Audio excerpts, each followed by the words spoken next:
Hi guys, my name is Spencer, welcome to Sphinx Reads, and today I will be doing the end of the year book tag. I know it's technically already kind of late for me to do this since you usually do the end of the year book tag around October, November, but I'm just going to answer these questions kind of in retrospect, so here we are. Oh, also, I was actually tagged by Movie from a Cup of Movie, so thank you, Movie, for the tag. I'll leave a link to her channel down below and her video. Give her all the love. Please subscribe to her. She's awesome. And yeah, let's get right into it. So the first question is, are there any books that you started this year that you want to finish? So I guess this will be an answer in retrospect. So earlier this year, I started reading more self-help because I wanted to get more into genres that I don't usually explore. So I decided to read one popular self-help / business book, which is Think and Grow Rich by Napoleon Hill. So Think and Grow Rich is about, honestly, the message of the book is just pretty much think rich and then you'll be rich. So I didn't really like it. I was about a third of the way in and then I DNF'd it temporarily because I don't really like to DNF. So later on, I think it was around October that I picked it up again and I finished the book and I still didn't really like it. If you have any recommendations for me for self-help books that you find interesting or that you love, please leave a comment down below. So the next question is, do you have an autumnal book to transition to the end of the year? So I actually was planning initially to read the sequel to Stargirl, Love Stargirl. So Stargirl actually was recently adapted into a Disney Plus movie, which is great. I love it. You should go check it out. So Stargirl is about this guy named Leo who lives in Arizona, and he is kind of an introvert, and one day a new girl comes to his school who calls herself Stargirl, and she is just the most non-conforming person that the high school has ever seen. She dresses very differently. She dresses in pioneer dresses and I don't know, just like random things, and initially a lot of people think that she's really weird and they kind of like don't like her, but then she also does these really nice things for other people, like she tries to get to know people who are usually sidelined and she greets them happy birthday, she plays songs for them, and she's still kind of weird all throughout the book. And this book is basically how Leo and Stargirl became friends and pretty much how Stargirl has impacted the lives of the people and the school. I would say it's a kind of similar book to Wonder in terms of like the overall feel of the story. It has a really nice message of nonconformity. Okay, the next question is there a new release you are still waiting for? So earlier this year, I was actually anticipating the release of the third book in the Nevermore series, Hollowpox. Nevermore is written by an Australian author, Jessica Townsend. And this series has actually been compared a lot to Harry Potter. I personally don't think it is very similar. There are some similarities, but not too much. It feels very fresh, like a new middle grade fantasy story that a lot of kids apparently enjoy. It's a really popular series. So basically it's about this girl named Morgan. She is a cursed child. She was born on a certain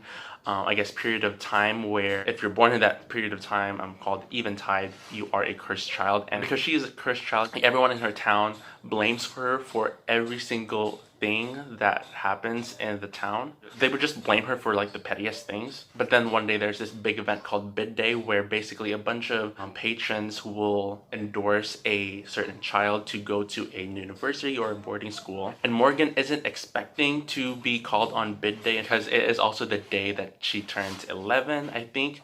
And that is apparently the day when all cursed children die. Sorry if my thoughts are not very coherent, but basically what happens is she does get a patron on Bid Day and she is whisked away by this man named Jupiter North who takes her to a magical land called Nevermore. I think an important detail that you need to know about Nevermore, because I didn't know this and this really threw me off when I got into it, is this is a high fantasy, meaning it is set in a different world. It's kind of like an alternate London kind of thing, and so don't expect it to be set in our world and then she goes into a magical world called Nevermore. It is already kind of a magical land. It just, Nevermore is just, sorry about the chickens, but Nevermore is just kind of a, I guess, a more magical society, you could say.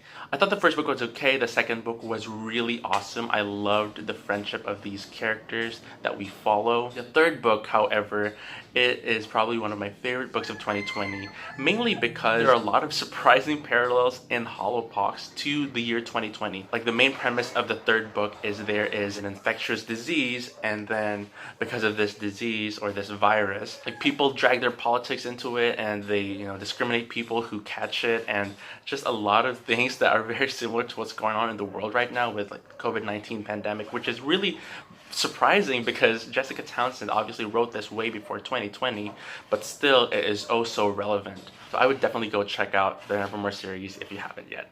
The next question is, what are the books?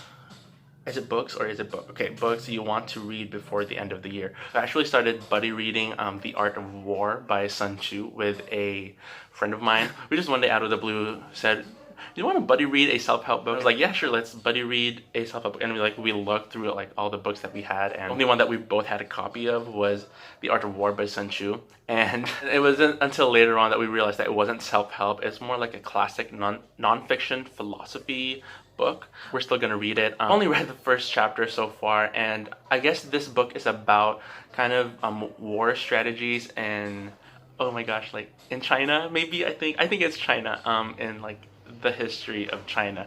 I honestly don't know what's going on yet. It's supposed to be a book where the author talks about battle strategy, and I think you're supposed to pick up some like real life lessons from battle strategies. I think there's a lot of commentaries in the edition that we are currently reading, and it's really interesting so far. I'm not sure that I really like enjoy it because, again, I'm not a huge fan of self-help-ish or non-fiction books. I would like to get more into them. Yeah, that is the main book that I was planning on reading before the end of the year, and then now I am reading, I guess. Sorry about the background noise. I mean, this is just how our community works, so just have to deal with it sometimes. The next question is there a book that you think would still shock you and become a favorite?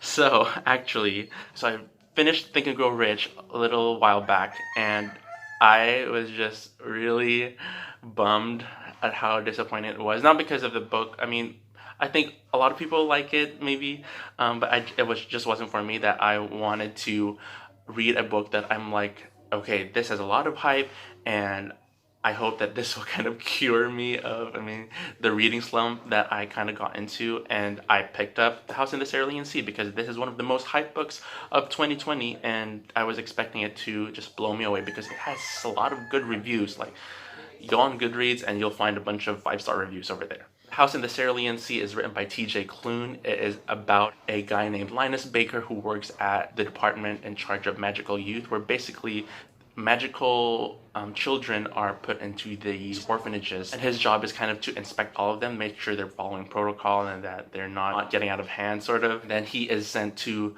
this orphanage. It's supposed to be like the house of most dangerous and weird children. That's kind of the premise of the story. It's a really heartwarming read. I actually just finished it earlier this week, and I'll actually have a full-on review for that maybe next week or maybe the week after. I'm just gonna say I was going into it expecting it to become a favorite, probably my favorite book of the year, just because I've read a lot of books this year, but I was honestly thinking that this would top all of them. But it didn't, and I'll leave my final thoughts on that in the video that I will be uploading next week. Next is, have you already started making reading plans for the year 2021? Yes, actually I already have a video posted. I'll have it linked there, or there, wherever it is, and I'll have it linked in the description as well. But basically, my reading plans for the year 2021 is to read pretty much all of Brandon Sanderson's books, as well as the Keeper of the Lost Cities series by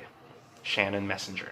And that is the end of the year book tag. I think this is a little too late for me to tag anyone because it is almost the end of the year, and this is supposed to be kind of an autumn-ish time book tag. But if you are a booktuber and you'd like to tag me in future videos, feel free to do so, because this is just kind of a chill channel for me. I'm not planning on like having like really consistent uploads. I'd like to, initially I actually thought that I would, but the more I made videos and realized how much work actually goes into them, the more I realized probably not gonna happen. Again, thanks so much for Mui for tagging me. I hope you guys subscribe to her. She's awesome. I hope you guys have a great day, and that the end of the year will bring a lot of miracles and surprises for you, and that next year will be better than this year. So that'll be it.